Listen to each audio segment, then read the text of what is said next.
Friends మనమైతే ఏటకెళ్ళేది మన ఊర్లో అయితే ఒక్క బోట్ వెళ్ళింది తుఫాన్ కారణంగా. బోట్ అయితే ఇప్పుడు వస్తుంది ఒడ్డుకి.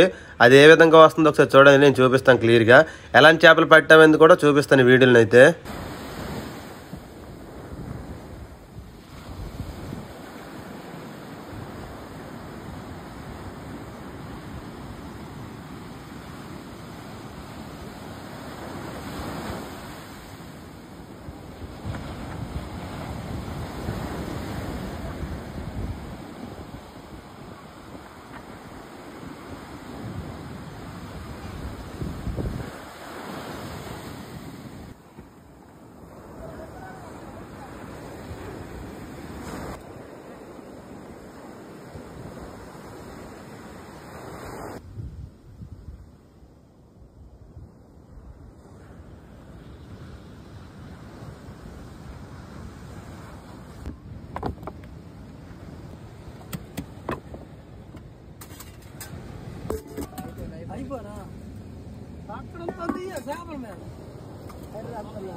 ఆ చేపనైతే కలిమి అంటారు. ఒకసారి చూడండి, దాంట్లో గ్యాలములు కూడా ఉంది, తప్పిలేదు.